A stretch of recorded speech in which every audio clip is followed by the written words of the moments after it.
One of the most frequently asked questions I get in this game is how do respawns work? We're going to cover that and answer some questions so that everybody is on the same playing field. Respawns. What we know.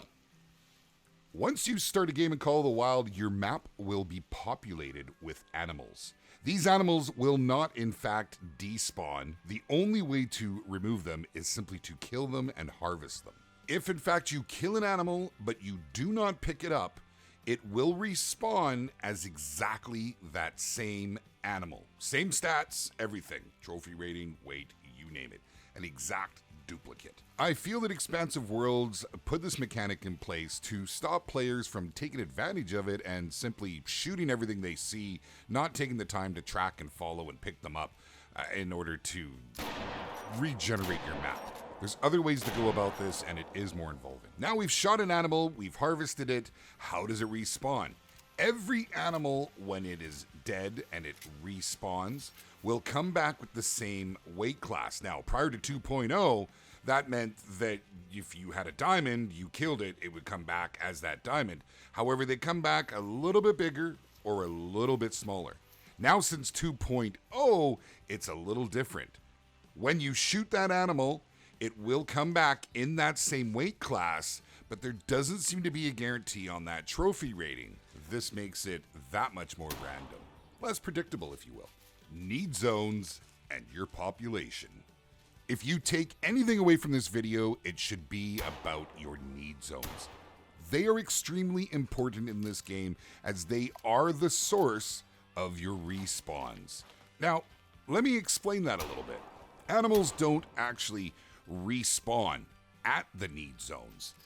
The population is based off your discovered need zones. The more need zones on your map, the more animals you in turn will have on your map. Now, prior to 2.0, if you spotted a large animal, say a diamond red deer, at a need zone, most times you would find that diamond animal back at that exact need zone at that exact time. And so as such, you did everything within your power to protect those need zones so you could get those animals to re-pop. There have been some changes implemented in the game in the way that the AI behaves, and they do no longer return to the exact same spot of the need zone.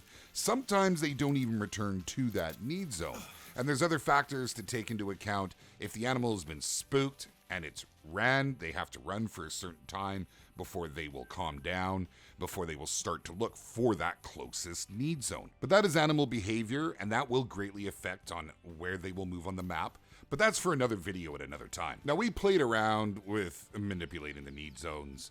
We spent time doing nothing but spotting moose, my niece, if you will.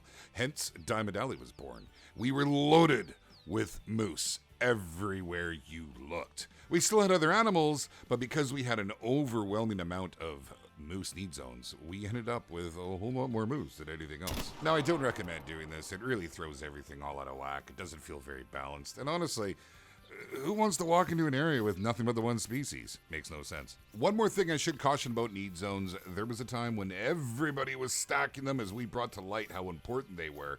And some of the, let's say, less powerful systems that were running the game experienced some lag. So you may want to keep that in check. My whole point of bringing this up is just simply to point out how important those need zones are and how they will affect the spawn rate of the animals once they've been killed. Respawn times.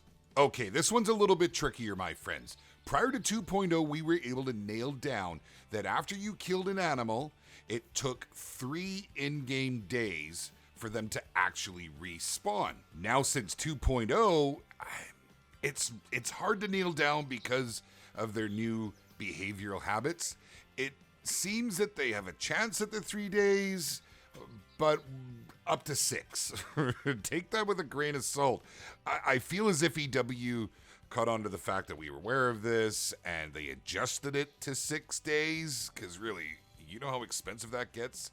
Moving ahead 6 days on your time. And it could also be that it takes the animals that much longer to move back to where they were, to rejoin with that herd, or to go with another herd. And so this has thrown off our observations a little bit.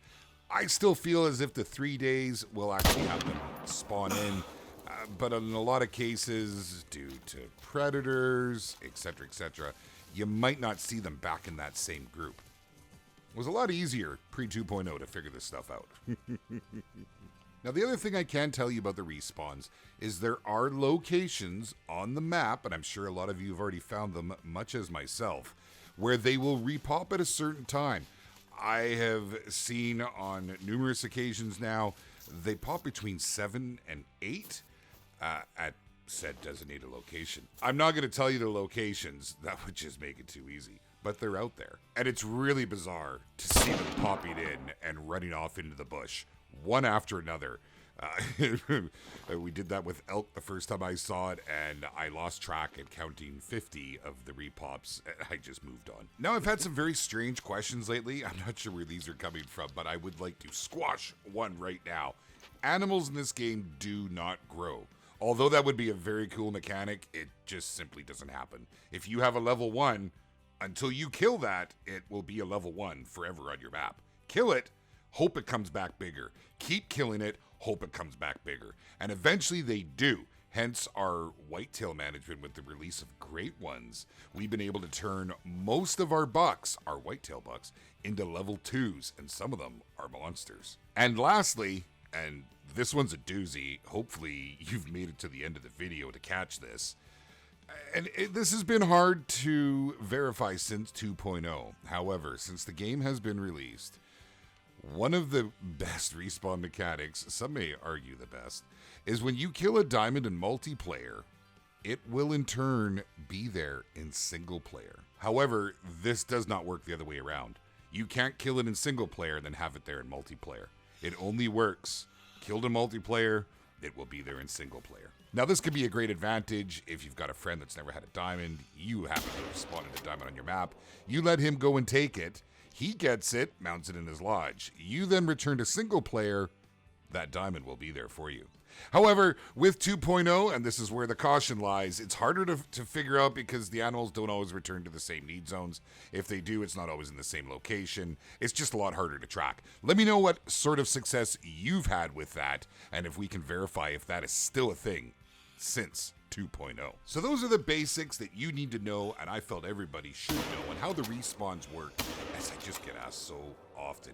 There's a little bit more to it, and perhaps if you join us in Discord or on one of our live streams, because we're streaming a lot right now, we can get into it a little bit more. But I hope this helps you out, my friends. If you did find this helpful, please do me a favor and hit the like button. Do it with two hands if you gotta. Don't forget to make sure you've hit the subscribe. Give us a follow at twitch.tv/JaxyBeard. Come and join the Discord. All the links are in the description down below, and I hope to see you guys very, very soon, either in the next video or on the streams. Thank you, my friends. Yes, sir.